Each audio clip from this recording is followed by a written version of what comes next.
Hello, George here. I had a viewer ask me how one might go about using superposition for solving a network problem. And that's what this lecture is going to cover.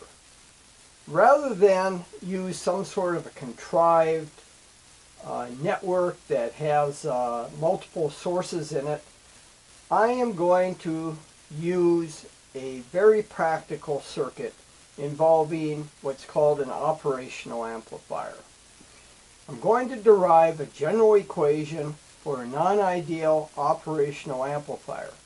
Now, what's going to happen here is not going to be for the faint of heart. There's going to be a tremendous amount of algebra that's needed, and I'm going to supply enough steps so that you can fill in the gaps without puzzling over what the steps you need to take.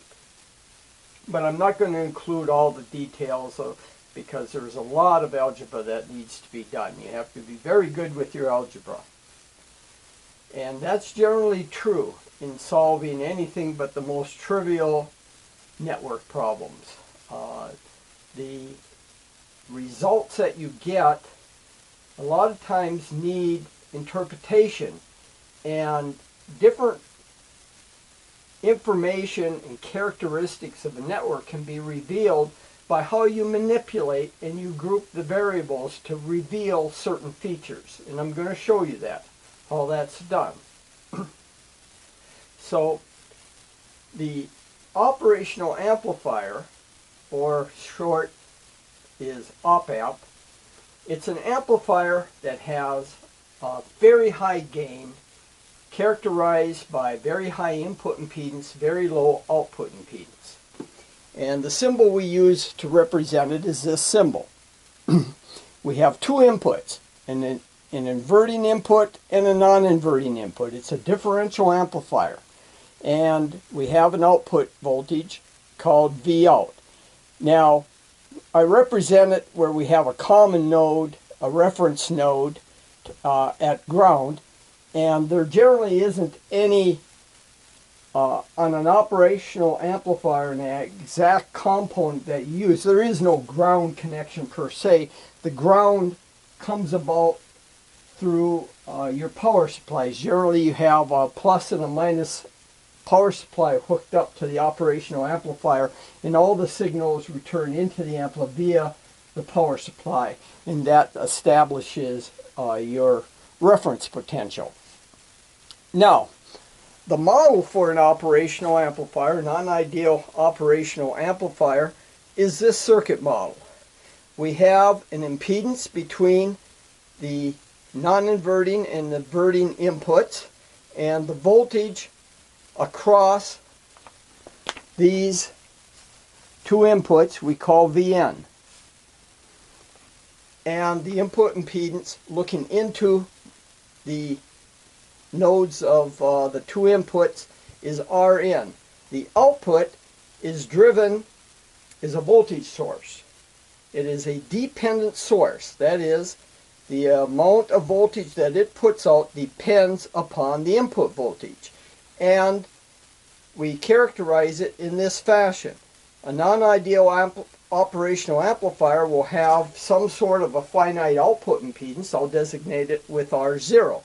And the amplifier gain is A.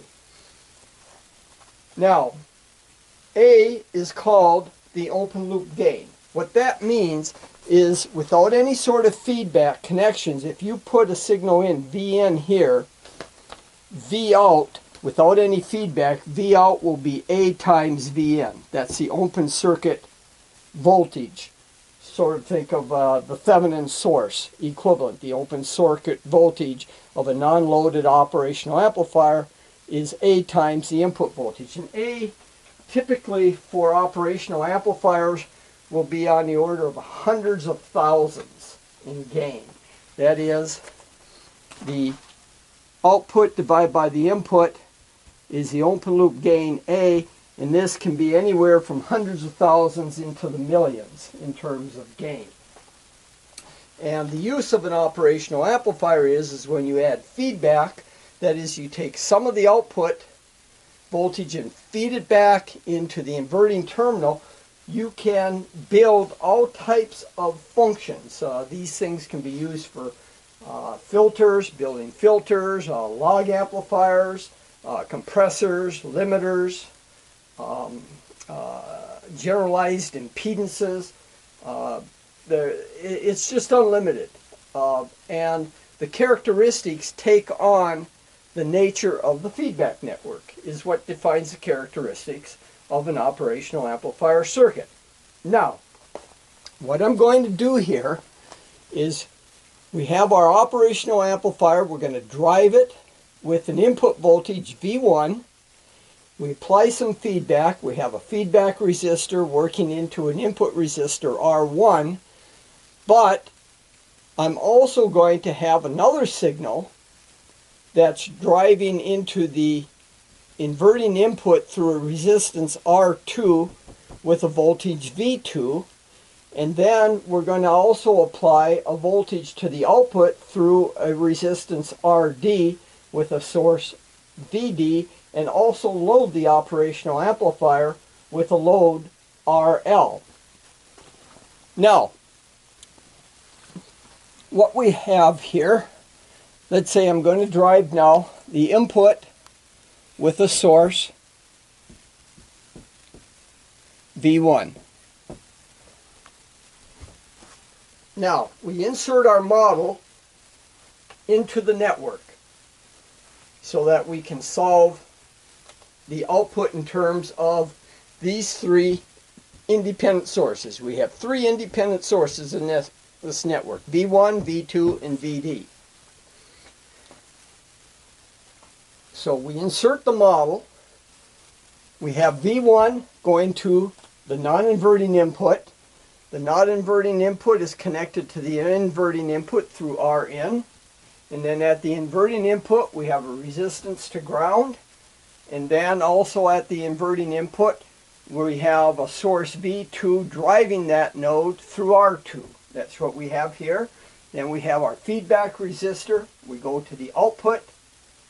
And at the output, the operational amplifier gain is a voltage source, a dependent source driving through an output impedance R0 to the output. And then we have our noise source here, or distortion, VD, up driving through RD to the output, and then we have our load. So here's the equivalent circuit for our operational amplifier circuit here. I'm going to use node voltages to solve the problem. Whenever you have voltage sources, that cries out for node voltages. And mesh and loop equations, you generally use those when you have things like transistor circuits where the gain is a current gain. So it's natural to use current loops to solve those circuits, whereas with operational amplifiers, the gain is voltage gain, so it makes sense to use node voltages. Plus, when you go and you probe a network, you're usually using a voltmeter. You don't take and use ammeters, you use voltmeters, so it makes sense to solve using node voltages. And that's what I do. Node voltages is my favorite way for solving a network problem. So here we have our input side of the op amp. Here's our output side. The voltage on this node, this is all one node, is our output voltage V out. Our input node has a node voltage VA. VA is the voltage going from here to ground. So we have a minus VN plus V1. So VA is V1 minus VN. And I won't be using VA. Wherever I need to use VA, I'm going to be using V1 minus VN to save some writing.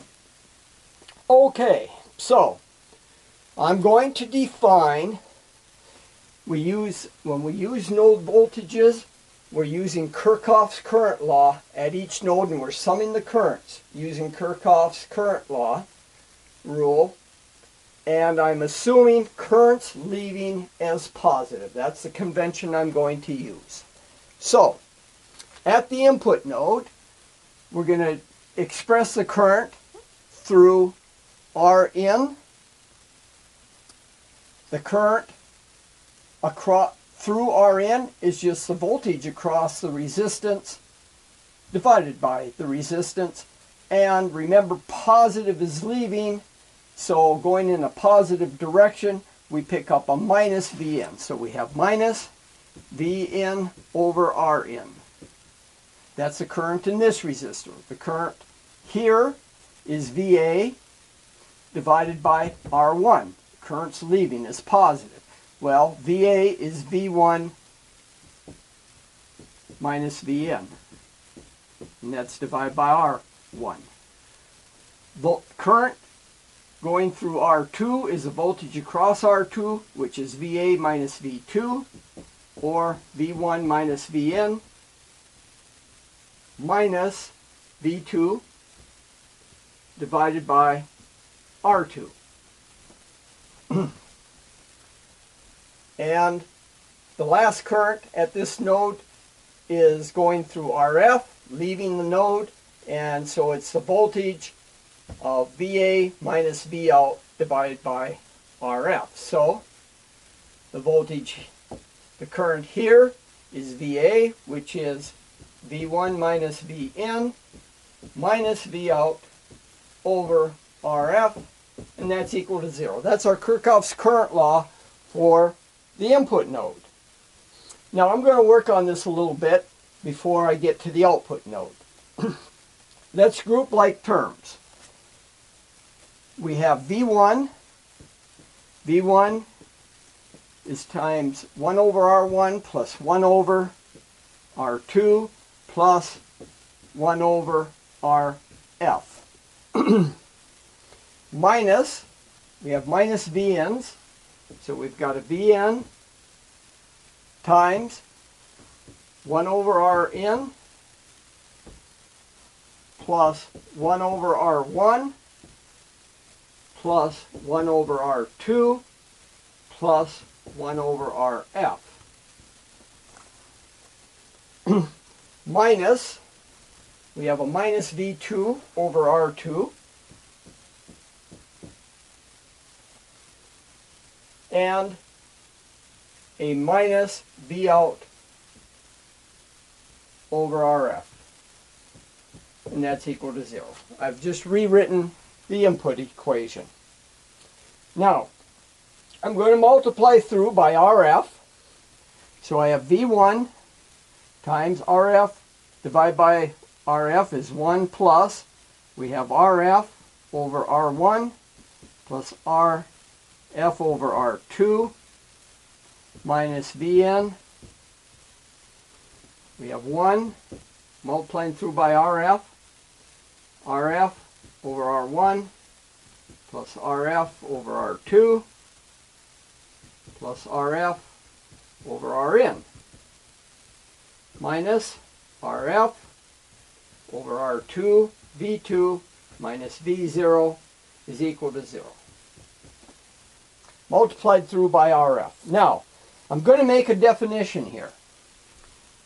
I'm going to call G RF times 1 over R1 plus 1 over R2. So I'll put that up here. G is equal to RF times 1 over R1 plus 1 over R2. And this is RF divided by R1 in parallel with R2. And this is called the inverting gain. And I'll show you why we call it that once we solve the network. So G is the inverting gain of this circuit, and it's equal to RF times 1 over R1 plus 1 over R2. So that's G, and I'm going to substitute it in. This is G, so I have V1 times 1 plus G minus Vn times, this part is G, 1 plus G, plus RF over Rn.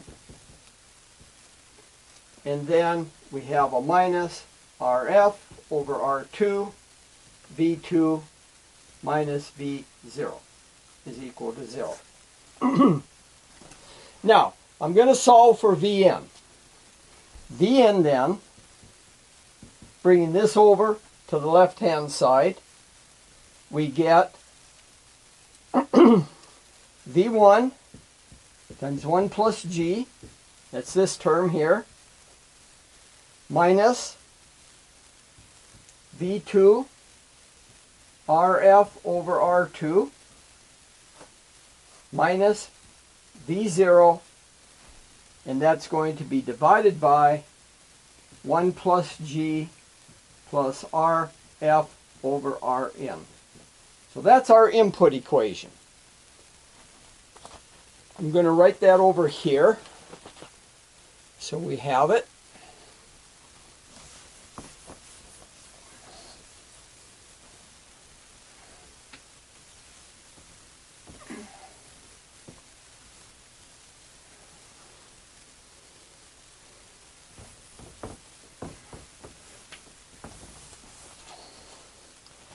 Okay, so that's our input equation. Vn is equal to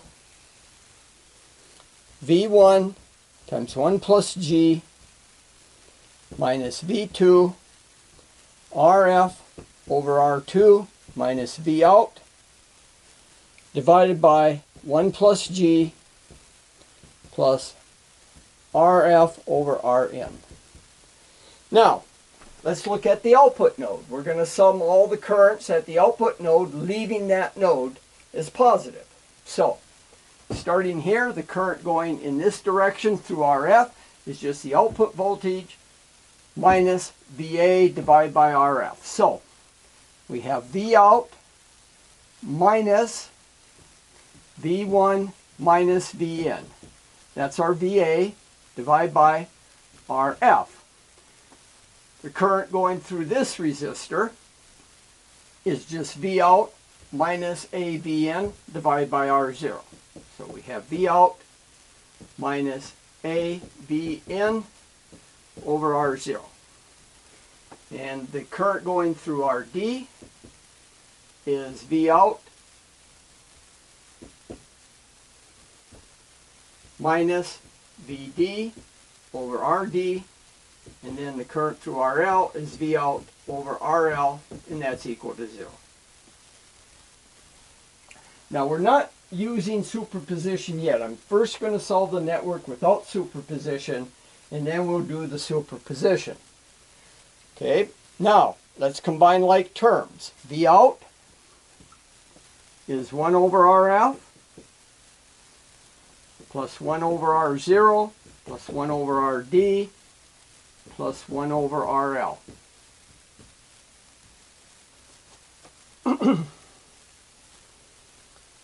Minus V1 over RF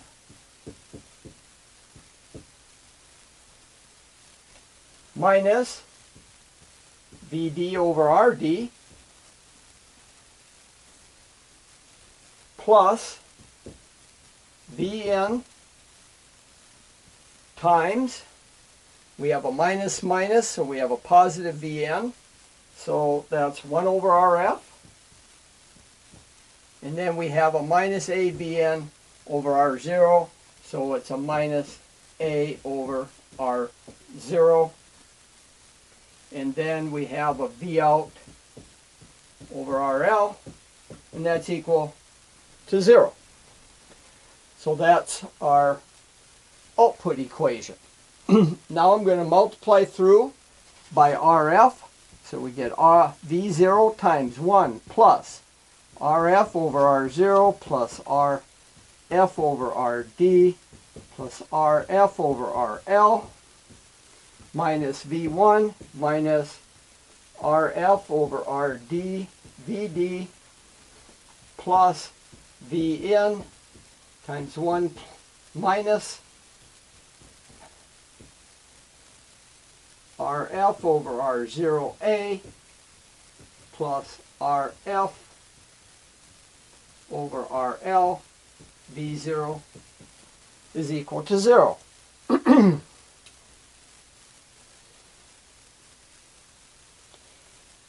Now, I'm going to multiply through by R0 over RF. So we get V0. If I multiply through by R0 over RF, this becomes 1. I didn't have to do this step. I could have just multiplied through by R0. Anyway, we'll just do this. We have 1 plus R0 over RF plus R0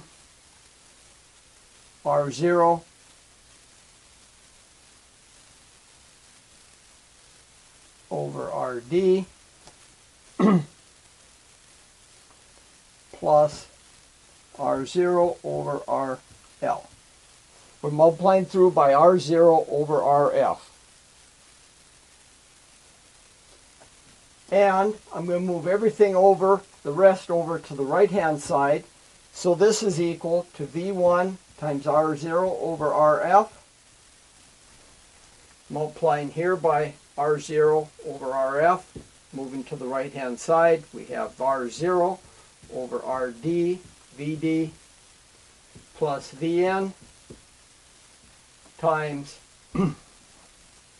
R0 over RF minus A plus R0 over RL V0, but I've got to put a minus sign here because I've moved it to the right hand side.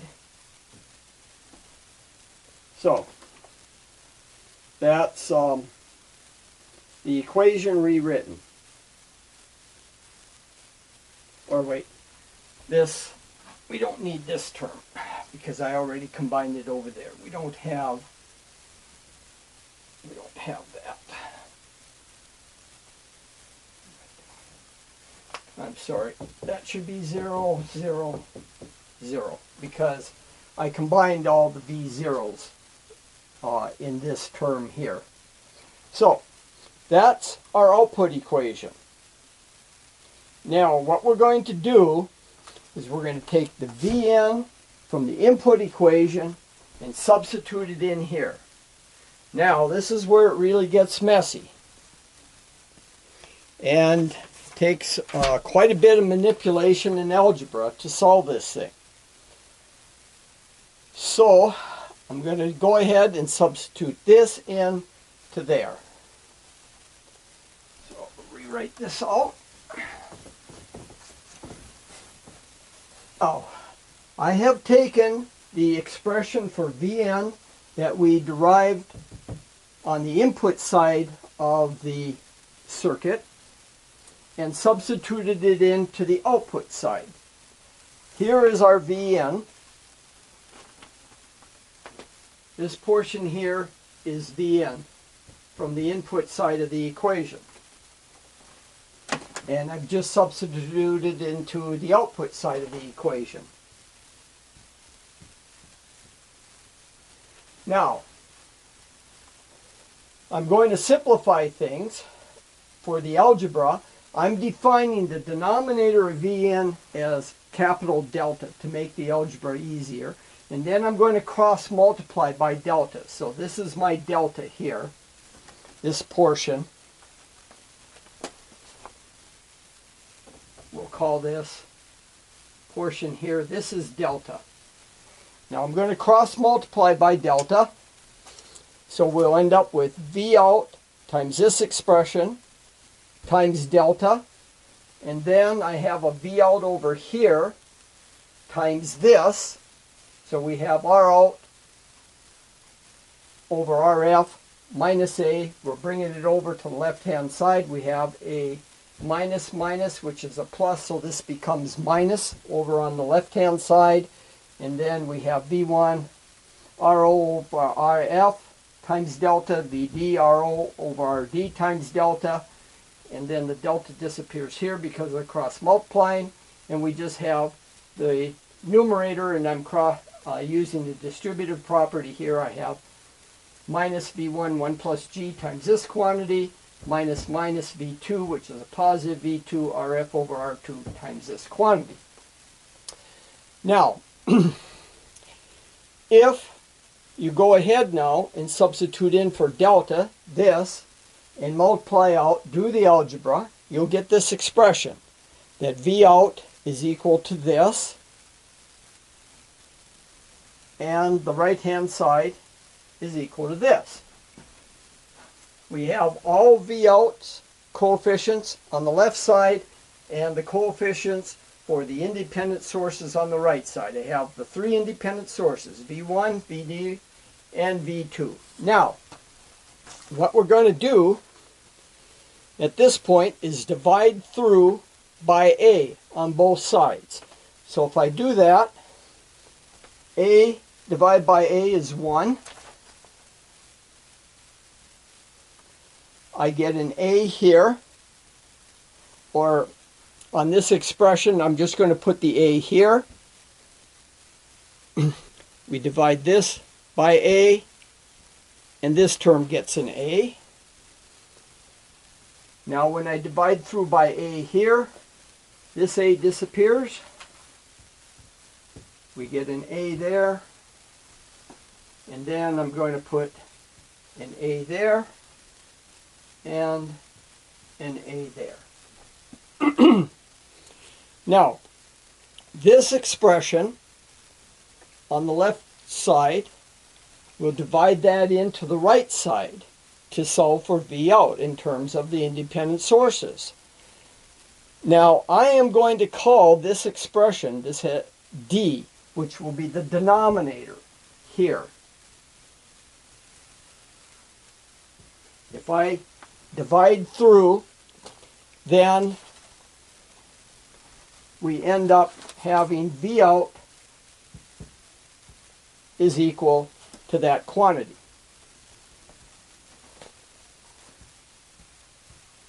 And our D is this. D is called the system function. It is characteristic of the network.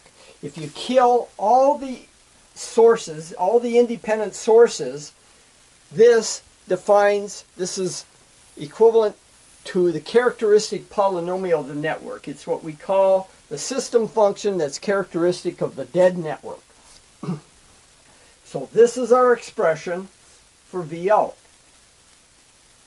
I'm going to go ahead and clean this up and write the solution up here, and then we'll talk about it.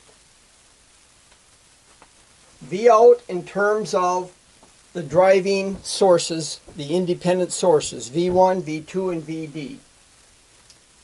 So V out is V1 times this gain factor minus V2 times this gain factor, and VD times this gain factor, and it's all divided by what we call the system function D, which is this expression here. Now our G, remember, is just RF divided by the parallel combination of R1, R2, which is RF times 1 over R1 plus 1 over R2. We call this the inverting gain. And 1 plus G is a non-inverting gain. I put RB in here to simplify. RB is just a parallel combination of RD and RL. So 1 over RB is 1 over RD plus 1 over RL. It just saves a little space writing it that way. But this is our system function. This is characteristic of the dead network. That is, if you killed all the sources, this is a characteristic polynomial that you get if you solve differential equations. It gives you the time constants, the roots of the characteristic polynomial for the equation, for the system. We call it the system function. And it is common to all terms. This is always true when you're solving network problems that are involving gains, where you have dependent sources, your solution always takes this form. N1 over D plus N2 over D plus N3 over D, and so on, where you'd have maybe source V1, source V2. Let me write that out differently. If you have several independent sources that are driving the network and you want to find the output voltage, it would be V1 N1 over D plus V2 N2 over D plus V3 over N3 over D. It always takes that form. The denominator polynomial is the same for all the gains for the individual sources. The only thing that changes is the numerator coefficient. We call D the system function, and then the N1, N2s, N3s, meaning the numerator portion of the expression.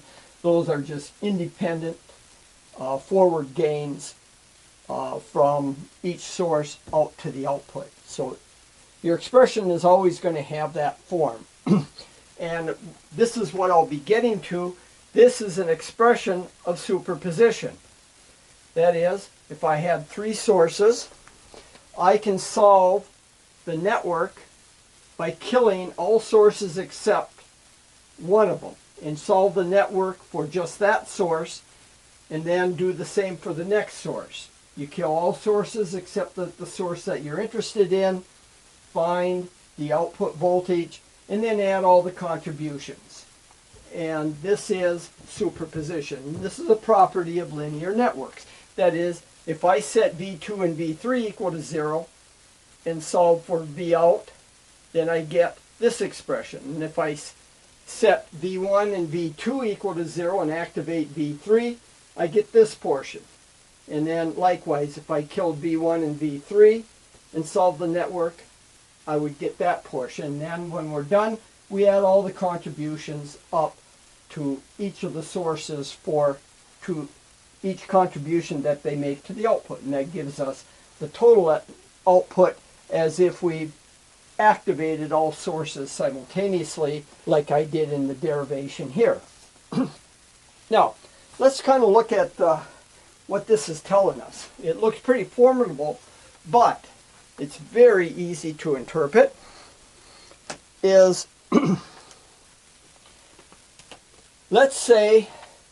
look at an ideal op amp. The ideal op amp has infinite gain.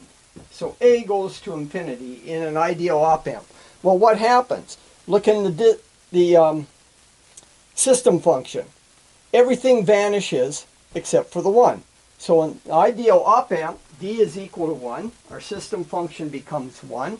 And what happens here? All the terms disappear except for, we can write V out is equal to V1 times 1 plus G.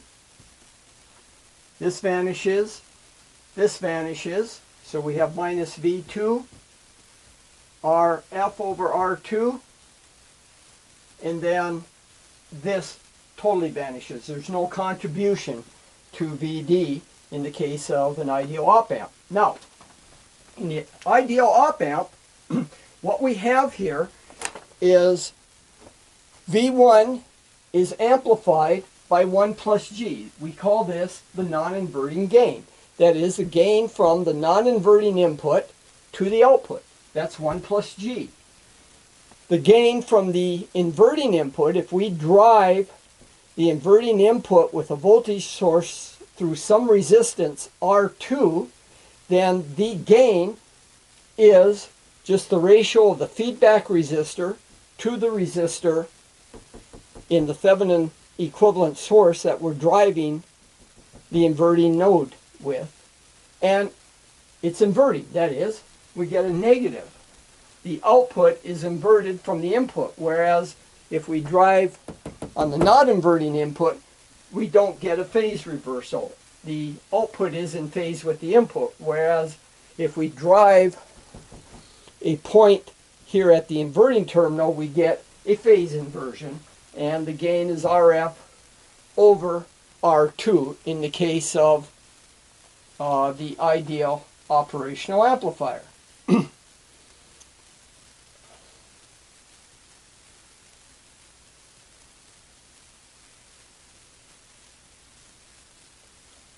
Now, keep in mind that look at the expression for the non-inverting gain. The non-inverting gain is RF over the parallel combination of R1 and R2 plus 1. See, as far as this source is concerned, if you look at an ideal operational amplifier, if we were to drive, say, call this RA, call this RF, then the output, V out over V1, is 1 plus RF over RA, where the RA is the resistance that goes from the inverting terminal down to ground. Well, if we have more than one resistor, which we do here, if we kill V2, replace it with its internal impedance, which is a short, we have one R1 in parallel with R2. So we have to consider all of the resistance or impedances that go from this node to ground when we use this expression. So in this case, RA is R1 in parallel with R2, so our non-inverting gain is 1 plus G, where G is RF divided by that parallel combination. So that's an important point. Whenever you hang more impedances on the inverting terminal to ground, it changes the non-inverting gain, and you have to take that into consideration. So that's the case of the ideal amplifier. Now let's look at what happens when we have a non-ideal operational amplifier, but we have an input impedance that goes to infinity. This is a characteristic of good operational amplifiers, is that their input impedances tend to be very, very high. In fact, that you can make it extremely large if you build the front end of an operational amplifier using FETs, JFETs. The input impedances get on the order of gigaohms and higher. So let's say we have a finite gain amplifier. So we have a finite A. So our V out then, with finite A and an infinite input impedance, we're going to let Rn go to infinity. So this term drops out, this term drops out, but we retain our A. So we have V1 times 1 plus G minus V2 RF over R2 minus RO over AR2 plus VD R0 over RD times 1 plus G over A. And that's divided by D. But now, when we have a finite A and Rn goes to infinity, this drops out, that drops out, and our D then becomes this. 1 plus G over A plus RF over ARN plus R0 over A times 1 plus G, and let's see, gotta add that in.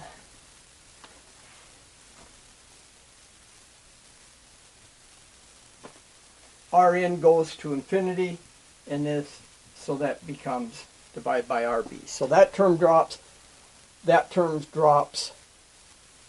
and let's see, we got that plus G over Rf. Okay, so that's the finite gain amplifier, where we have an input impedance that is extremely large. Now, something that happens that to make note of is we always see this factor in terms appearing. We call A divided by 1 plus G the loop gain. And I'll show you in a moment where that comes from. So we see it appears there, it appears here. And the effect of the loop gain is that a gain around this loop is it tends to desensitize the network to certain imperfections because of the negative feedback. The amount of negative feedback that's being applied is the loop gain. Now, if you notice here on our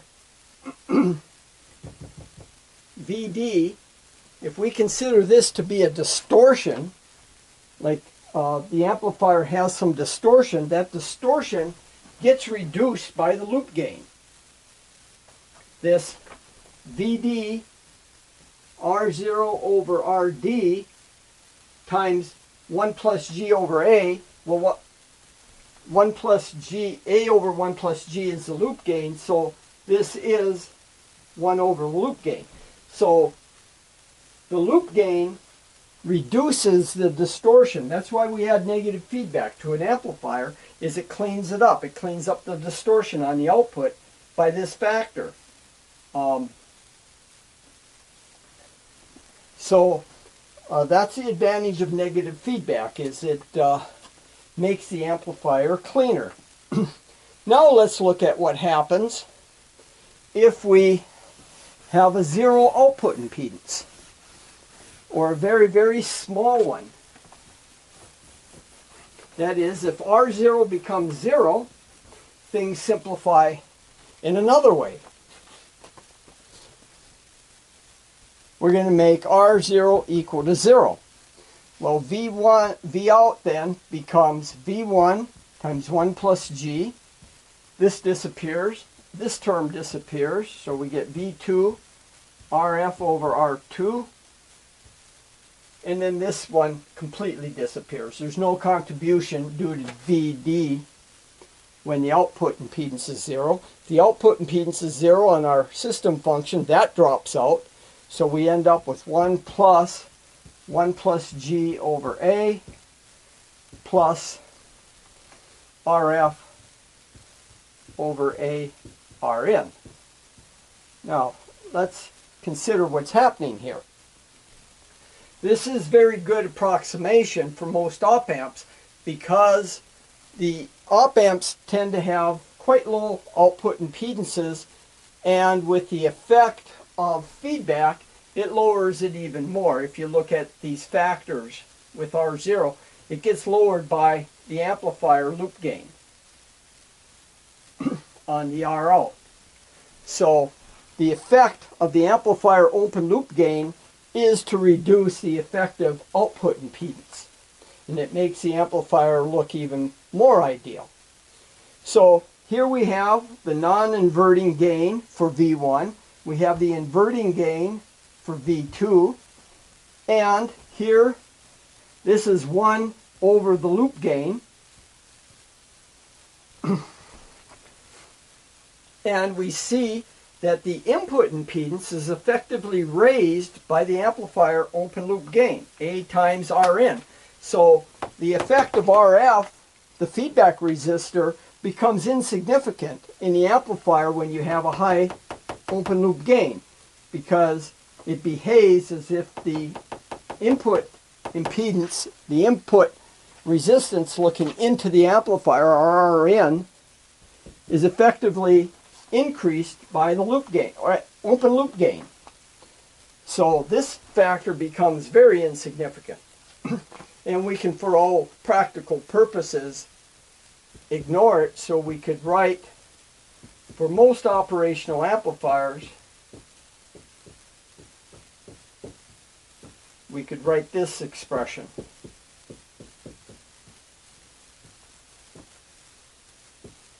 And this is a very good approximation to the actual behavior of an op-amp.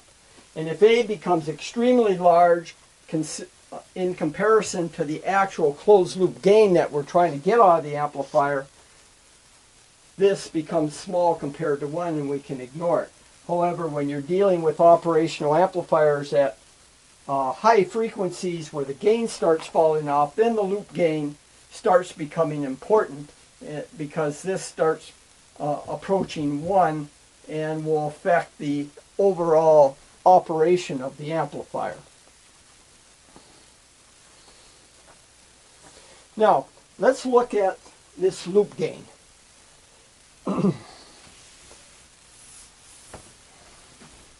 Show you how that works. Let's look at the significance of the loop gain, or what that really means. Say we have our operational amplifier, we have the non-inverting terminal, we have the inverting terminal, we have our resistor R1, and let's just turn this source off for the time being. We replace it with a short, so we have R2, and then we have our feedback resistor and our output. Now, if we look at the loop, starting with the inverting terminal, if this is V minus, the amplifier gain is A, so the voltage out here is A times V minus, and then as we go around the loop, that voltage, the output voltage, is working into a voltage divider. Let's call R1 in parallel with R2 R equivalent. So R equivalent is R1 in parallel with R2, or 1 over R equivalent is 1 over R1 plus 1 over R2. Now, if our output voltage is the open loop gain A times the inverting voltage, when it gets to this point, the AV minus is multiplied by the reduction of the voltage divider, which in this case will be R equivalent over R equivalent plus RF. That is, we have a voltage divider, RF working into R equivalent. So the voltage at this point is RE over RE plus RF times that voltage. Let's divide through by RE. So we have AV minus, which is 1 over 1 plus RF over RE. Well, let's put in for 1 over RE. So we have AV minus 1 over 1 plus RF times 1 over R1 plus 1 over R2. And if you remember, we defined this to be G. So this is AV minus over 1 plus G. And this is the loop gain. So the gain going around the loop is what we call the loop gain, which is the open loop gain of the amplifier times the gain of, or the attenuation in this case, of the feedback loop going around. We have gain A and then a factor of reduction in the feedback network by the voltage divider, and it gives us that this voltage, the gain around the loop, or our loop gain, is the open loop gain divided by the non-inverting gain. Let's look at this source here.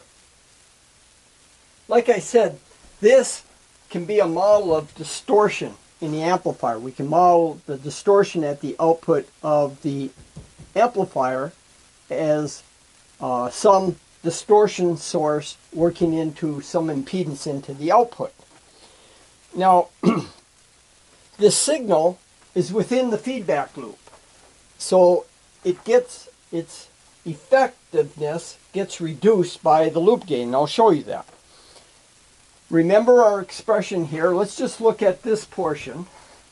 So the contribution of our distortion to the output, the amount that appears at the output, is given by 1 plus G over A plus RF over A Rn. Let's just assume for now that the input impedance of the amplifier is extremely high. Typically this can be on the order of mega ohms, and when A is on the order of hundreds of thousands of ohms, this drops out. It really doesn't affect the performance at all. So we have that. Now remember, A over 1 plus G is the loop gain, so we can write this as the distortion voltage R out over RD divided by the loop gain. So the distortion component gets reduced by the loop gain. So if you start out with an amplifier of, say, 1% distortion and your loop gain happens to be, say, 1,000 or more, then the distortion goes down by a factor of 1,000. So any interference that appears at the output, if you have some noise or something inputted here, it also gets reduced effectively by the loop gain of the amplifier. Now there is one component of distortion that you can't get rid of with negative feedback, and that's if you end up with a noise source at the input, call it EN, like a noise voltage. If we put in the model here, if we put it in series with the inverting terminal, if we have this noise source there, we can see that it adds directly to V1. So our VA now becomes our noise source EN plus V1 minus VN. So the EN we can regroup and say the EN just adds directly to the signal source. It's as if we introduce a noise here, it acts effectively as if it's adding just in series, adding to the input voltage. So it gets amplified along with the signal. So there is no reduction of any noise components that appear at the input, either of the input terminals to the op amp.